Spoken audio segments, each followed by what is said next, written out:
Alexander Graham bell শুধু টেলিফোনের আবিষ্কারক হিসেবেই পরিচিত নন, তিনি ছিলেন একজন পূর্ণাঙ্গ বিজ্ঞানী, উদ্ভাবক, শিক্ষক এবং মানবতাবাদী। তার জীবনের প্রতিটি অধ্যায় ছিল সংগ্রাম, অনুসন্ধান এবং মানুষের কল্যাণে নিবেদনের এক অসাধারণ গল্প। এই ধরনের জ্ঞানমূলক ও অনুপ্রেরণামূলক গল্প পেতে আমাদের চ্যানেলটি সাবস্ক্রাইব করুন, ভিডিওতে লাইক দিন, আপনার মতামত কমেন্টে জানান এবং বন্ধুদের সাথে শেয়ার করুন। গ্রাহাম বেলের পরিবার ছিল বিজ্ঞান ও ভাষাবিজ্ঞানের প্রতি গভীরভাবে অনুরক্ত। তার দাদা আলেকজান্ডার বেল ছিলেন একজন বিখ্যাত বক্তৃতা শিক্ষক। বাবা মেলভিল বেল ছিলেন ফোনেটিক্স বিশেষজ্ঞ এবং ভিজিবল স্পিচ নামে একটি বিশেষ পদ্ধতির উদ্ভাবক, যে পদ্ধতিতে মানুষের কণ্ঠস্বর ও উচ্চারণকে দৃশ্যমান চিহ্নে রূপান্তরিত করা যেত। এই পদ্ধতি বধির মানুষদের শেখানোর কাজে বিশেষভাবে কার্যকর ছিল। মা এলিজা গ্রেস সিমন্স ছিলেন একজন প্রতিভাবান পিয়ানোবাদক, যদিও তিনি ছিলেন প্রায় সম্পূর্ণ বধির। মায়ের এই বধিরতা ছোট্ট গ্রাহাম বেলের মনে গভীর প্রভাব ফেলেছিল। তিনি মায়ের সঙ্গে কথা বলার জন্য একটি বিশেষ পদ্ধতি উদ্ভাবন করেছিলেন। মায়ের কপালে ঠোঁট লাগিয়ে কথা বলতেন, যাতে কম্পনের মাধ্যমে মা তার কথা বুঝতে পারেন। এই ছোট্ট ঘটনাটিই হয়তো তার মধ্যে শব্দ ও কম্পন নিয়ে গবেষণার বীজ বপন করেছিল। শৈশব থেকেই গ্রাহাম বেল ছিলেন অদ্ভুত কৌতূহলী। প্রকৃতির প্রতিটি বিষয় তাকে আকর্ষণ করত। মাত্র 12 বছর বয়সে তিনি একটি ছোট্ট যন্ত্র তৈরি করেছিলেন, যা দিয়ে গমের খোসা ছাড়ানো যেত। এই যন্ত্রটি তার এক বন্ধুর বাবার কারখানায় বাস্তবে ব্যবহৃত হয়েছিল। এই ঘটনা থেকেই বোঝা যায় ছোটবেলা থেকেই তার মধ্যে উদ্ভাবনের প্রতিভা ছিল। আলেকজান্ডার গ্রাহাম বেলের শিক্ষাজীবন ও বধির শিক্ষায় অবদান। গ্রাহাম বেল এডিনবরার রয়্যাল হাই স্কুলে পড়াশোনা শুরু করেন। পরে এডিনবরা বিশ্ববিদ্যালয় এবং লন্ডন বিশ্ববিদ্যালয়ে পড়েছেন, কিন্তু প্রাতিষ্ঠানিক শিক্ষার চেয়ে তার নিজের গবেষণা ও পরীক্ষা নিরীক্ষায় তাকে বেশি শিখিয়েছে। মাত্র 16 বছর বয়সে তিনি স্কটল্যান্ডের এলগিনে বধির শিশুদের শিক্ষক হিসেবে কাজ শুরু করেন। বাবার উদ্ভাবিত ভিজিবল স্পিচ পদ্ধতি ব্যবহার করে তিনি বধির শিশুদের কথা বলতে শেখানোর চেষ্টা করতেন। এই কাজে তিনি অসাধারণ সাফল্য পান। বধির শিশুরা যখন তার শেখানো পদ্ধতিতে কথা বলতে পারত, তখন তার আনন্দ হতো অপরিসীম। 1870 সালে তার 2 ভাই যক্ষা রোগে মারা যান। এই ঘটনায় মানসিকভাবে বিপর্যস্ত হয়ে পড়েন পুরো পরিবার। বাবা মেলভিল বেল পরিবার নিয়ে কানাডার অন্টারিওতে চলে যাওয়ার সিদ্ধান্ত নেন। সেখানে গিয়ে গ্রাহাম বেল আবার সুস্থ হয়ে ওঠেন এবং নতুন উদ্যমে কাজ শুরু করেন। 1871 সালে তিনি আমেরিকার বোস্টনে চলে আসেন। সেখানে বোস্টন স্কুল ফর ডেফে বধির শিশুদের পড়ানোর কাজ নেন। এই স্কুলে তার অসাধারণ শিক্ষণ পদ্ধতি দেখে সবাই মুগ্ধ হয়ে যান। পরের বছর তিনি বোস্টন বিশ্ববিদ্যালয়ে ভোকাল ফিজিওলজির অধ্যাপক হিসেবে যোগ দেন। বোস্টনে থাকার সময়ে গ্রাহাম বেলের জীবনে এলেন মেবেল হার্ডার্ট। মেবেল ছিলেন তার একজন ছাত্রী। 5 বছর বয়সে একটি রোগের কারণে তিনি সম্পূর্ণ বধির হয়ে গিয়েছিলেন, কিন্তু মেবেল ছিলেন অত্যন্ত বুদ্ধিমতী, সুন্দরী এবং প্রাণবন্ত একটি মেয়ে। গ্রাহাম বেল তার প্রেমে পড়ে গেলেন। মেবেলের বয়স ছিল মাত্র 15 বছর আর গ্রাহাম বেলের বয়স ছিল 25 বছর। বয়সের এই পার্থক্য এবং শিক্ষক ছাত্রীর সম্পর্ক থাকায় প্রথম দিকে মেবেলের পরিবার এই প্রেমকে সহজভাবে নেয়নি, কিন্তু গ্রাহাম বেল হাল ছাড়লেন না। ধীরে ধীরে মেবেলের পরিবার তাকে গ্রহণ করল। 1827 সালে তারা বিবাহ বন্ধনে আবদ্ধ হলেন। এই বিয়ে ছিল তার জীবনের সবচেয়ে সুন্দর অধ্যায়গুলোর একটি। মেবেল ছিলেন তার জীবনের সবচেয়ে বড় অনুপ্রেরণা। বিয়ের পর গ্রাহাম বেল মেবেলকে টেলিফোনের পেটেন্ট থেকে পাওয়া প্রথম অর্থ দিয়ে কেনা একটি বিশেষ উপহার দিয়েছিলেন। তাদের 2টি কন্যা সন্তান ছিল, কিন্তু 2টি পুত্র সন্তান জন্মের পরপরই মারা গিয়েছিল, যা গ্রাহাম বেলকে আজীবন কষ্ট দিয়েছে। টেলিফোন আবিষ্কারের পথটি ছিল দীর্ঘ এবং কষ্টসাধ্য। গ্রাহাম বেল বিদ্যুতের মাধ্যমে শব্দ পাঠানোর ধারণা নিয়ে কাজ শুরু করেছিলেন মূলত একটি বিশেষ উদ্দেশ্যে। তিনি চাইছিলেন একটি এমন যন্ত্র তৈরি করতে যা দিয়ে একসঙ্গে একাধিক টেলিগ্রাফ বার্তা পাঠানো যাবে। এই গবেষণার সূত্র ধরেই তিনি একদিন উপলব্ধি করলেন যে বিদ্যুতের মাধ্যমে মানুষের কণ্ঠস্বরও পাঠানো সম্ভব। তার সহকারী ছিলেন থমাস ওয়াটসন, একজন দক্ষ ইলেকট্রিক্যাল ডিজাইনার। ওয়াটসন গ্রাহাম বেলের স্বপ্নকে বাস্তবে রূপ দিতে দিনরাত পরিশ্রম করতেন। তারা দুজন মিলে বিভিন্ন ধরনের যন্ত্রপাতি নিয়ে পরীক্ষা নিরীক্ষা করতেন। অসংখ্য ব্যর্থতার পর তারা এগিয়ে যেতেন নতুন উদ্যমে। 1875 সালের একটি ঘটনা তাদের গবেষণায় নতুন আলো এনে দিল।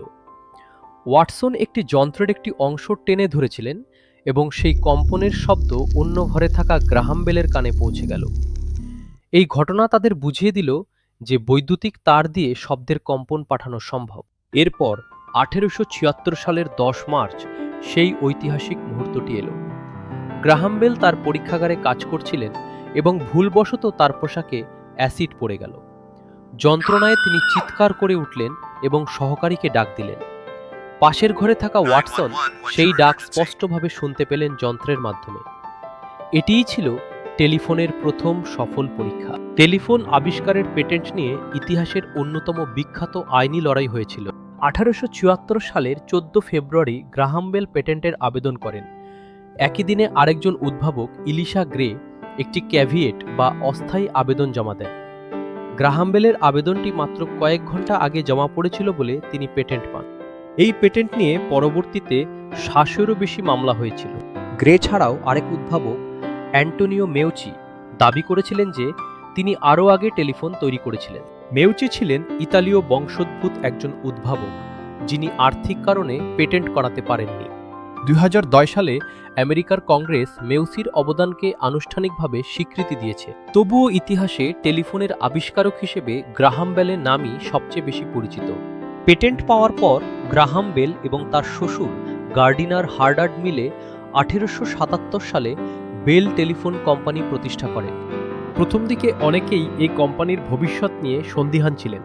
একটি মজার তথ্য হল, পশ্চিমা ইউনিয়ন টেলিগ্রাফ কোম্পানিকে মাত্র $1 লক্ষ টেলিফোনের পেটেন্ট বিক্রির প্রস্তাব দেওয়া হয়েছিল, কিন্তু পশ্চিমা ইউনিয়ন তা প্রত্যাখ্যান করে, এই বলে যে টেলিফোন কোনো কাজের জিনিস নয়। এটি ছিল ব্যবসায়িক ইতিহাসের সবচেয়ে বড় ভুল সিদ্ধান্তগুলোর একটি। পরবর্তীতে বেল টেলিফোন কোম্পানি বিশ্বের সবচেয়ে বড় ও প্রভাবশালী কোম্পানিগুলোর একটিতে পরিণত হয়েছিল।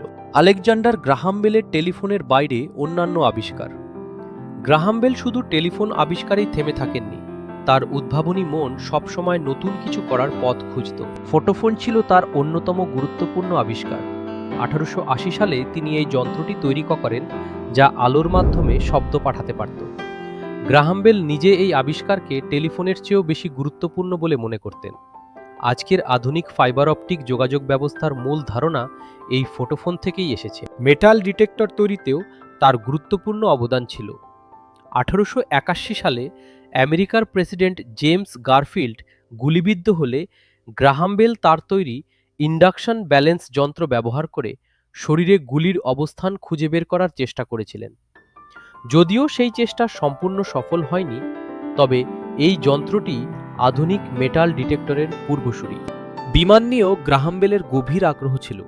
রাইট ভাইদের বিমান আবিষ্কারের অনুপ্রেরণায় তিনি এরিয়াল এক্সপেরিমেন্ট অ্যাসোসিয়েশন নামে একটি গবেষণা দল গঠন করেছিলেন। এই দল বিভিন্ন ধরনের বিমান নিয়ে পরীক্ষা নিরীক্ষা করত। তাদের তৈরি সিলভার ডার্ট নামের একটি বিমান 1909 সালে কানাডায় সফলভাবে উড়েছিল।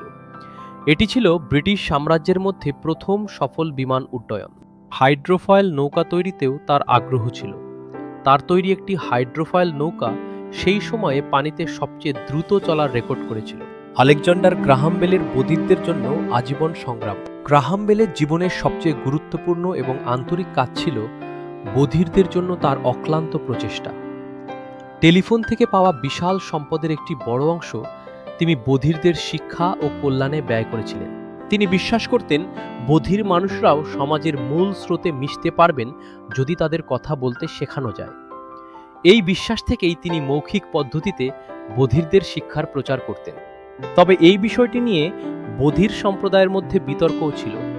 অনেক বধির মানুষ মনে করতেন সাইন ল্যাঙ্গুয়েজ বা ইশারা ভাষাই তাদের প্রকৃত মাতৃভাষা এবং মৌখিক পদ্ধতি তাদের ওপর চাপিয়ে দেওয়া ঠিক নয়। এই বিতর্কটি আজও চলে। বিখ্যাত বধির দৃষ্টিহীন শিক্ষার্থী হেলেন কেলারের সঙ্গে গ্রাহাম বেলের ছিল বিশেষ সম্পর্ক। হেলেন কেলার যখন মাত্র 1.5 বছর বয়সে বধির ও দৃষ্টিহীন হয়ে যান, তখন তার পরিবার গ্রাহাম বেলের সঙ্গে যোগাযোগ করেন। গ্রাহাম বেলই হেলেনের পরিবারকে অ্যান সুলিভানের সঙ্গে পরিচয় করিয়ে দেন, যিনি পরে হেলেনের বিখ্যাত শিক্ষিকা হয়েছিলেন। হেলেন কেলার গ্রাহাম বেলকে তার সবচেয়ে প্রিয় বন্ধুদের একজন বলে সারা জীবন মনে করতেন। গ্রাহাম বেল ছিলেন স্বভাবে অত্যন্ত উদার ও মানবিক। তিনি রাত জেগে কাজ করতে ভালোবাসতেন এবং ভোরে ঘুম থেকে উঠতেন না। তার পরিবার বলতো সূর্য ওঠার সঙ্গে সঙ্গে তিনি ঘুমাতে যেতেন এবং বিকেলে উঠতেন। রাতের নীরব পরিবেশে তিনি সবচেয়ে ভালো গবেষণা করতে পারতেন। তিনি ছিলেন অত্যন্ত সামাজিক মানুষ। তার বাড়িতে সবসময় অতিথি থাকত। বিজ্ঞানী, লেখক, রাজনীতিবিদ সবাই তার ঘনিষ্ঠ ছিলেন। তার বন্ধুদের মধ্যে ছিলেন মার্ক টোয়েন এবং থমাস এডিসনের মতো বিখ্যাত ব্যক্তিত্বরা। এডিসনের সঙ্গে তার সম্পর্ক ছিল একদিকে বন্ধুত্বের এবং অন্যদিকে প্রতিযোগিতার। গ্রাহাম বেল প্রকৃতিকে ভালোবাসতেন। কানাডার নোভা স্কোশিয়ায় বেডেক নামের একটি জায়গায় তিনি বিশাল জমি কিনেছিলেন এবং সেখানে একটি বাড়ি তৈরি করেছিলেন, যার নাম রেখেছিলেন বেইন ব্রিক, অর্থাৎ গেলিক ভাষায় সুন্দর পাহাড়। জীবনের শেষ বছরগুলো তিনি এখানেই কাটিয়েছিলেন। গ্রাহাম বেলের আবিষ্কার ও অবদানের স্বীকৃতিস্বরূপ তিনি অনেক সম্মান ও পুরস্কার পেয়েছিলেন। ফ্রান্স সরকার তাকে ভোল্টা পুরস্কার দিয়েছিল এবং সেই পুরস্কারের অর্থ দিয়ে তিনি ওয়াশিংটনে ভোল্টা ল্যাবরেটরি প্রতিষ্ঠা করেছিলেন। এই গবেষণাগারের পরে রেকর্ডিং প্রযুক্তির অনেক গুরুত্বপূর্ণ উন্নতি হয়েছিল। তিনি ন্যাশনাল জিওগ্রাফিক সোসাইটির প্রতিষ্ঠাতা সদস্যদের একজন ছিলেন এবং পরে এর সভাপতিও হয়েছিলেন। তার নেতৃত্বে ন্যাশনাল জিওগ্রাফিক পত্রিকা বিশ্বব্যাপী পরিচিতি পেয়েছিল। বৈদ্যুতিক শক্তি পরিমাপের একক বেল এবং ডেসিবেল তার নামেই রাখা হয়েছে। এই এককগুলো আজও সারা বিশ্বে ব্যাপকভাবে ব্যবহৃত হয়। আলেকজান্ডার গ্রাহাম বেলের শেষ জীবন ও মৃত্যু। জীবনের শেষ পর্যায়ে গ্রাহাম বেল ডায়াবেটিসে আক্রান্ত হয়েছিলেন, তবু তিনি গবেষণা থামাননি। মৃত্যুর কয়েকদিন আগেও তিনি তার ল্যাবরেটরিতে কাজ করছিলেন।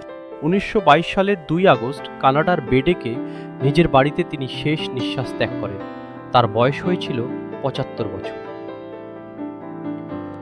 মৃত্যুর সময় স্ত্রী মেবেল তার পাশে ছিলেন। মেবেল তার হাত ধরে কাঁদছিলেন। গ্রাহাম বেল ইশারায় তাকে বলেছিলেন কাঁদতে নয়। তাকে বেডেকের পাহাড়ের চূড়ায় সমাহিত করা হয়েছিল। তার শেষকৃত্যের দিন সারা আমেরিকা ও কানাডার সব টেলিফোন সংযোগ 1 মিনিটের জন্য বন্ধ রাখা হয়েছিল। লক্ষ লক্ষ টেলিফোন এক মুহূর্তের জন্য নীরব হয়ে গিয়েছিল তাকে সম্মান জানাতে। আলেকজান্ডার গ্রাহাম বেল ছিলেন এমন একজন মানুষ যিনি বিজ্ঞানকে ভালোবেসেছিলেন মানুষের জন্য। তার প্রতিটি আবিষ্কারের পেছনে ছিল মানুষের জীবনকে আরও সহজ ও সুন্দর করার ইচ্ছা। বধির মায়ের সঙ্গে যোগাযোগ করতে চাওয়া একটি ছোট্ট ছেলে একদিন এমন একটি যন্ত্র তৈরি করেছিল যা পৃথিবীর সমস্ত মানুষকে একে অপরের কাছের করে দিয়েছে। এই হলো আলেকজান্ডার গ্রাহাম বেলের জীবনের সবচেয়ে বড় সত্য।